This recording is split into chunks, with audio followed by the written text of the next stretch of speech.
ನಾಲ್ಕನೇ ದಿನದ ಚಳಿಗಾಲದ ಅಧಿವೇಶನಕ್ಕೆ ಕೌಂಟ್ ಡೌನ್ ಸ್ಟಾರ್ಟ್ ಆಗಿದೆ. ಆಡಳಿತ ಪಕ್ಷ ವಿಪಕ್ಷಗಳ ಮಧ್ಯೆ ಒಂದು ಜಂಗಿ ಕುಸ್ತಿಗೆ ಒಂದು ಸದನ ವೇದಿಕೆಯಾಗಿದೆ ಅಂತಾನೆ ಹೇಳ್ಬೋದು. ನಿನ್ನೆ ಕೂಡ ಸಾಕಷ್ಟು ವಿಚಾರಗಳು ಅಲ್ಲಿ ಚರ್ಚೆಗೆ ಬಂತು, ಸಾಕಷ್ಟು ವಿಚಾರಗಳಿಂದ ವಾಗ್ಬಾಣನೆ ಹೂಡಿದ್ರು ಅಂತಾನೆ ಹೇಳ್ಬೋದು. ಇವತ್ತು ನಾಲ್ಕನೇ ದಿನದ ಚಳಿಗಾಲದ ಅಧಿವೇಶನ, ಅದಕ್ಕೆ ಕ್ಷಣಗಣನೆ ಆರಂಭವಾಗಿದೆ. ಸದನದಲ್ಲಿ ಇಂದು ಸದ್ದು ಮಾಡುತ್ತಾ ವಕ್ಫ್ ವಿಚಾರ. ನಾಲ್ಕನೇ ದಿನದ ಚಳಿಗಾಲದ ಅಧಿವೇಶನದಲ್ಲಿ ಏನೆಲ್ಲ ಚರ್ಚೆಗಳು ಆಗಬಹುದು? ನಿನ್ನೆ ತನಕ ಸಿಎಂ ಕುರ್ಚಿ ವಿಚಾರ ಆಯ್ತು, ಪಂಚಮಸಾಲಿಗಳ ಹೋರಾಟದ ವಿಚಾರ ಆಯ್ತು. 54ನೇ ದಿನ ವಕ್ಫ್ ವಿಚಾರ ಸದ್ದು ಮಾಡುತ್ತಾ ಇವತ್ತು ಸದನದಲ್ಲಿ. ಹೀಗೆ ಕಾಲ ಕಳ್ಕೊಂಡು ಹೋದ್ರೆ, ಯಾಕಂದ್ರೆ ಈ ಹೋರಾಟ ಅದು ಇದು ಹೀಗೆ ತಳ್ಕೊಂಡು ಹೋದ್ರೆ ಸದನನೇ ಮುಕ್ತಾಯ ಆಗಿ ಹೋಗುತ್ತೆ. ಬರೀ ಕದನದಲ್ಲಿ ಪ್ರತಿ ಬಾರಿ ಆಗೋದು ಅದೇ, ಬಟ್ ಈ ಬಾರಿ ಆ ಥರ ಆಗಬಾರ್ದು ಅಂತ 54ನೇ ದಿನಕ್ಕೆ ಕಾಲಿಟ್ಟಿದೆ ಚಳಿಗಾಲದ ಅಧಿವೇಶನ. ಆಡಳಿತ ವಿಪಕ್ಷಗಳ ಮಧ್ಯೆ ಜಂಗಿ ಕುಸ್ತಿಗೆ ಕ್ಷಣಗಣನೆ ಆರಂಭವಾಗಿದೆ. ವಕ್ಫ್ ವಿಚಾರ ಇಂದಾದ್ರೂ ಸದ್ದು ಮಾಡುತ್ತಾ ಸದನದಲ್ಲಿ ವಕ್ಫ್ ಹೆಸರನ್ನ ಉಲ್ಲೇಖಿಸಿ ಪ್ರಸ್ತಾಪ ಮಾಡುವುದಕ್ಕೆ ವಿಪಕ್ಷ ಸಜ್ಜಾಗಿದೆ. ನಾಲ್ಕನೇ ದಿನದ ಚಳಿಗಾಲದ ಅಧಿವೇಶನದಲ್ಲಿ ವಕ್ಫ್ ಇಂದಾಗಿ ರಾಜ್ಯದ ರೈತರಿಗೆ ಅನ್ಯಾಯವಾಗಿದೆ. ಸಚಿವರ ಹೇಳಿಕೆ, ಅವ್ರು ಮಾಡಿರೋ ಕೆಲಸಗಳು, ಇದರಿಂದ ಅವ್ರನ್ನೇ ಪಕ್ಷದಿಂದಲೇ ಉಚ್ಚಾಟನೆ ಮಾಡಬೇಕು. ಅವ್ರು ಸಚಿವರಾಗಿರೋದಕ್ಕೆ ನಾಲಾಯಕ್ ಅಂತೆಲ್ಲ ಹೇಳಿದ್ರು ವಿಪಕ್ಷಗಳು ಹಿಂದೆ. ಸೊ ಪಹಣಿ ವಿಚಾರವನ್ನ ಇಟ್ಕೊಂಡು ರೈತರ ಬಗ್ಗೆ ಈಗಾಗಲೇ ಏನು ಬಿಜೆಪಿ ಬಣ ಅಥವಾ ಬಿಜೆಪಿ ನಡೆಸಿದೇನೋ, ಹೋಗಿ ರೈತರ ಬಳಿ ವಕ್ಫ್ ವಿಚಾರದಲ್ಲಿ ಸಾಕಷ್ಟು ಸಂವಾದವನ್ನ ನಡೆಸ್ಕೊಂಡು ಬಂದಿದ್ದಾರೆ. ಅವ್ರಿಗೆ ಏನೆಲ್ಲ ಪ್ರಾಬ್ಲಮ್ ಆಗ್ತಾ ಇದೆ ವಕ್ಫ್ ವಿಚಾರದಲ್ಲಿ ಅಂತ.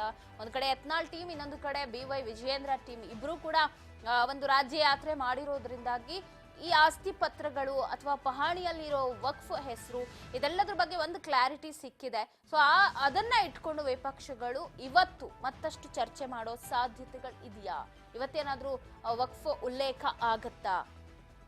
ಅಥವಾ ಪಂಚಮಸಾಲಿ ಹೋರಾಟ ಅದರಲ್ಲೇ ದೂಡ್ತಾರ ಗೊತ್ತಿಲ್ಲ. ಇವತ್ತು ನಾಲ್ಕನೇ ದಿನದ ಚಳಿಗಾಲದ ಅಧಿವೇಶನ ಬಹಳಷ್ಟು ಕುತೂಹಲದಿಂದ ಕೂಡಿದೆ. ಆಡಳಿತ ವಿಪಕ್ಷಗಳ ನಡುವೆ ವಕ್ಫ್ ಜಂಗಿ ಕುಸ್ತಿ ನಿರ್ಮಾಣ ಆಗುತ್ತಾ? ಆ ವಿಚಾರ ಚರ್ಚೆ ಆದ್ರೆ ರೈತರಿಗೆ ಸ್ವಲ್ಪ ಒಳ್ಳೇದೆ, ಯಾಕಂದ್ರೆ ಉತ್ತರ ಕರ್ನಾಟಕ ಭಾಗದ ರೈತರಿಗೆ ಇದರಲ್ಲಿ ಬಹಳ ಅನ್ಯಾಯ ಆಗಿದೆ. ಸೊ ಹಾಗಾಗಿ ನಾವು ಉತ್ತರ ಕರ್ನಾಟಕ ಯಾತ್ರೆನೆ ಮಾಡ್ತೀವಿ ಅಂತ 2ನೇ ಬಾರಿ ಹೊರಟಿದ್ರು ವಿಜಯೇಂದ್ರ ಟೀಮ್. ಬೀದರ್, ಕಲಬುರಗಿ ಇಲ್ಲೆಲ್ಲ ಎರಡೆರಡನೇ ಸಲ ಹೋಗಿ, ಒಂದ್ ಕಡೆ ರೆಬಲ್ಸ್ ಹೋಗಿದ್ರು, ಒಂದ್ ಕಡೆ ವಿಜಯೇಂದ್ರ ಅವರು ಹೋಗಿದ್ರು. ಈಗಾಗಲೇ ಹೇಳ್ದೆ ನೆನ್ನೆ ಚರ್ಚೆಗೆ ಬರಬೇಕಾಗಿತ್ತು, ಬಟ್ ಪಂಚಮಸಾಲಿ ಹೋರಾಟನೇ ಸಾಕಷ್ಟಲ್ಲಿ ಚರ್ಚೆ ಮಾಡ್ತು. ಲಾಠಿ ಚಾರ್ಜ್ ಚರ್ಚೆಯಲ್ಲಿ ದೊಡ್ಡದಾಗಿ ಸದ್ದು ಮಾಡ್ತು.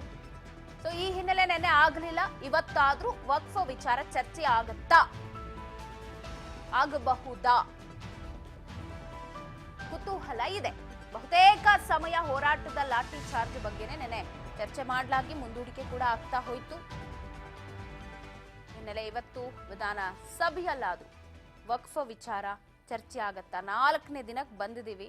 ಇನ್ನೇನು ಕಣ್ಮುಚ್ಚು ಕಣ್ ತೆಗಿಯೋಷ್ಟೊತ್ತಿಗೆ ಮುಗ್ದೇ ಹೋಗತ್ತೆ 10 ದಿನಗಳು. ಇನ್ನು 6 ದಿನ ಉಳ್ಕೊಳ್ಳುತ್ತೆ ಇವತ್ತು ಹೋದ್ರೆ. ಸೊ ಬೇಕಾದ ವಿಚಾರಗಳು ಯಾವಾಗ ಚರ್ಚೆ ಮಾಡ್ತಾರೆ? ಆಡಳಿತ ವಿಪಕ್ಷಗಳ ನಡುವೆ ಈಗ ಜಂಗಿ ಕುಸ್ತಿಗೆ ಕಾರಣ ಆಗತ್ತೆ. ಇವತ್ತು 4ನೇ ದಿನ ಇಂದಾದ್ರೂ ಚರ್ಚೆಗೆ ಬರ್ಲಿ ಅನ್ನೋದೇ ಎಲ್ಲರ ಒಂದು ಒಮ್ಮತದ ಅಭಿಪ್ರಾಯ ಅಂತಾನೆ ಹೇಳ್ಬೋದು. ಯಾಕಂದ್ರೆ ನಾನು ಹೇಳ್ದೆ ವಕ್ಫ್ ವಿಚಾರ ಚರ್ಚೆ ಮಾಡ್ತಾರೆ ಅಂತ ಅನ್ಕೊಂಡ್ರು, ನಿನ್ನೆವರೆಗೂ ಯಾವುದೇ ವಕ್ಫ್ ವಿಚಾರ ಚರ್ಚೆ ಆಗ್ಲಿಲ್ಲ. ರೈತರಿಗೆ ಬಹಳ ಮುಖ್ಯವಾಗಿ ಬೇಕಾಗಿರೋದೇ ವಕ್ಫ್ ವಿಚಾರ. ಸೊ ಅದನ್ನ ಬಿಟ್ಟು ಲಾಠಿ ಚಾರ್ಜ್ ಆಗಿರ್ಬೋದು, ಪಂಚಮಸಾಲಿ ಹೋರಾಟ ಆಗಿರ್ಬೋದು, ಸಿಎಂ ಕುರ್ಚಿ ವಿಚಾರ ಆಗಿರ್ಬೋದು, DCM ಪ್ರೆಸ್ ಮೀಟ್ ಮಾಡಿದ್ದು ಅಥವಾ ಇಂಟರ್ವ್ಯೂ ಅಲ್ಲಿ ಕೊಟ್ಟಿದ್ದಂತಹ ವಿಚಾರಗಳನ್ನ ಇಟ್ಕೊಂಡೇ ಸದ್ದು ಮಾಡ್ತಾ ಹೊರತು ರೈತರಿಗೆ ಬೇಕಾದಂತಹ ಈ ವಕ್ಫ್ ವಿಚಾರ ಯಾಕೆ ಸದ್ದಾಗ್ಲಿಲ್ಲ ಅಂತ. ಸೊ ಇವತ್ತು ಒಂದು ನಿರೀಕ್ಷೆ ಇದೆ, ಇವತ್ತಾದ್ರೂ ವಕ್ಫ್ ವಿಚಾರವನ್ನೇ ಎತ್ಕೊಳ್ತಾರ ವಿಪಕ್ಷಗಳು ವಿಧಾನಸಭೆಯಲ್ಲಿ, ಅದು ಚರ್ಚೆ ಆಗತ್ತಾ ಅಂತ. ಗೊತ್ತಿಲ್ಲ ಏನಾಗುತ್ತೆ ಅಂತ. ಈ ಬಗ್ಗೆ ಮತ್ತಷ್ಟು ಅಪ್ಡೇಟ್ಸ್ ಅನ್ನ ಪಡೆದುಕೊಳ್ತಾ ಹೋಗೋಣ. ಪ್ರತಿನಿಧಿ ಬಸವರಾಜ್ ಫೋನ್ ಸಂಪರ್ಕದಲ್ಲಿದ್ದಾರೆ. ಬಸವರಾಜ್, ಇವತ್ತು 4ನೇ ದಿನಕ್ಕೆ ಕಾಲಿಡ್ತಾ ಇದೆ ಚಳಿಗಾಲದ ಅಧಿವೇಶನ.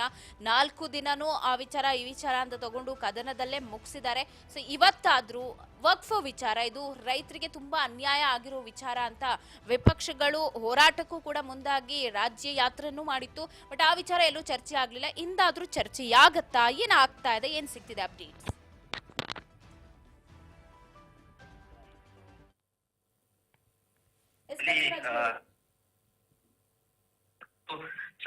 ಸಾಕಷ್ಟು ಒಂದ್ ಕಡೆ ಹಿಂದೆಯೂ ಕೂಡ ಅಂದ್ರೆ ನಿನ್ನೆ ಕೂಡ ಏನೋ ವಿಚಾರಕ್ಕೆ ಸಂಬಂಧಪಟ್ಟಂತೆ ಚರ್ಚೆ ಆಗ್ಬೇಕು ಅನ್ನುವಂಥದ್ದನ್ನು ಕೂಡ ಬಿಜೆಪಿಯ ನಾಯಕ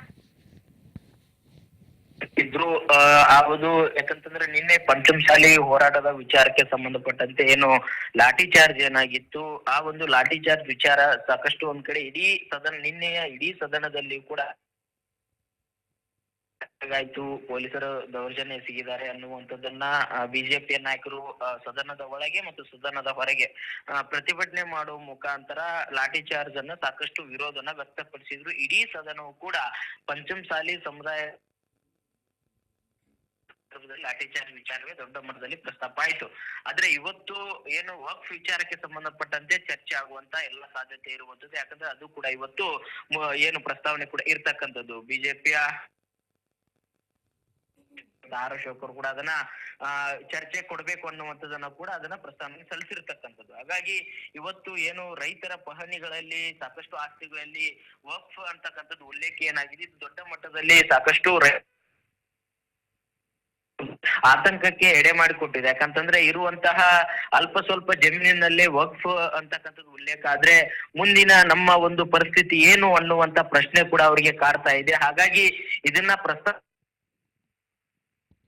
ಉಲ್ಲೇಖ ಬಂತು, ಈಗಲೇ ಯಾಕೆ ಬಂತು ಅನ್ನುವಂಥದ್ದನ್ನ ಸರ್ಕಾರದ ಗಮನ ಸೆಳೀಲಿಕ್ಕೆ ಈಗಾಗಲೇ ವಿಪಕ್ಷಗಳು ಸಜ್ಜಾಗಿರ್ತಕ್ಕಂಥದ್ದು. ಇವತ್ತು ಬಹುತೇಕವಾಗಿ ವಕ್ಫ್ ವಿಚಾರ ದೊಡ್ಡ ಮಟ್ಟದಲ್ಲಿ ಸದ್ದು ಮಾಡುವಂತ ಸಾಧ್ಯತೆ ಇದೆ.